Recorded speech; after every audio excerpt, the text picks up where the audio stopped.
मध्य प्रदेश के इंदौर में शिलांग में की गई राजा रघुवंशी हत्याकांड के मामले में इंदौर क्राइम ब्रांच द्वारा 4 आरोपियों को गिरफ्तार किया गया, जिन्हें अब शिलांग पुलिस तमाम पूछताछ करने के बाद ट्रांजिट रिमांड पर अपने साथ शिलांग लेकर रवाना हो गई है। तो वहीं जाने से पहले तमाम स्थानों पर सर्चिंग अभियान भी चलाया गया।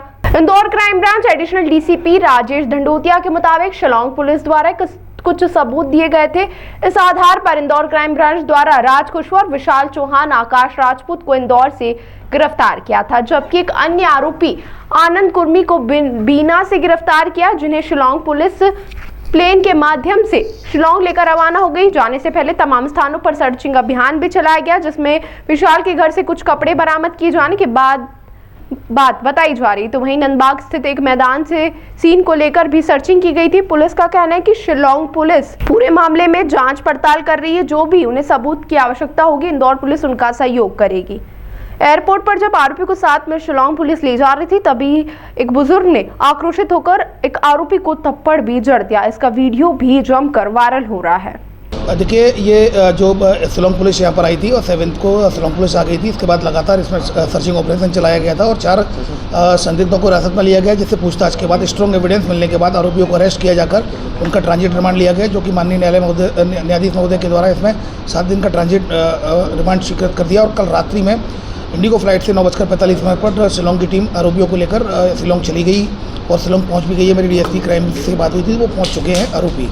कुल मिलाकर इंदौर पुलिस का शिलांग पुलिस के साथ असिस्टेंस था, वो चूँकि अब वहाँ चले गए हैं, लेकिन इन्वेस्टिगेशन उनकी जब तक रहेगी, जिस तरह का भी उनसे सहयोग मांगा जाएगा, इंदौर पुलिस लगातार उनका सहयोग करेगी। From the very first day Indore police उनका सहयोग कर रही है और लगातार कोऑर्डिनेशन में DCP crime branch Rajesh Tripathi sir उनके लगातार कोऑर्डिनेशन में है। सर, कल जो यहाँ पर सर्चिंग हुई थी उसमें कुछ अभी तरह के बरामद? देखिए, इन्वेस्टिगेशन के दौरान इनके द्वारा जो शिलांग की पुलिस थी, इनके द्वारा सर्चिंग की गई थी। विशाल चौहान के घर भी गए थे, वहाँ पर भी कुछ एविडेंसेज के रूप में इन्वेस्टिगेशन के पार्ट के रूप में जब किया गया था। इसके अलावा और एक ग्राउंड में एक एविडेंस के रूप में एक ग्राउंड की भी, मैदान की भी सर्चिंग की गई थी।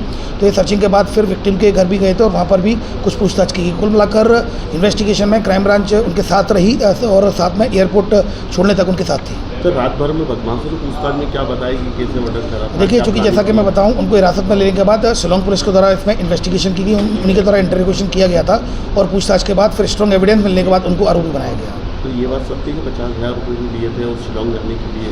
ये इस तरह की कोई बात ऑफिशियली शिलांग पुलिस के द्वारा शेयर नहीं की गई है इंदौर पुलिस के साथ।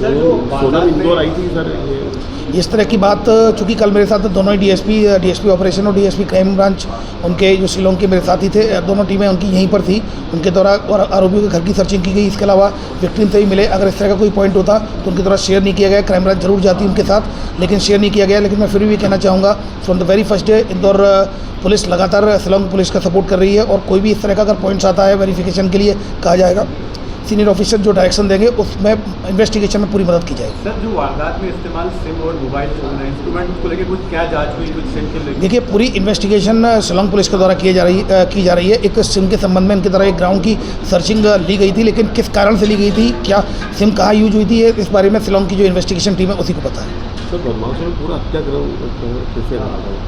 ये पूरी जानकारी चूँकि कड़ी उनके पास ही है, उनके पास सारे आरोपी हैं इस समय और जो जहाँ से भी जो उनको लिया गया, सोनम को भी वहाँ से नंदगंज पुलिस ने रिकवर किया है।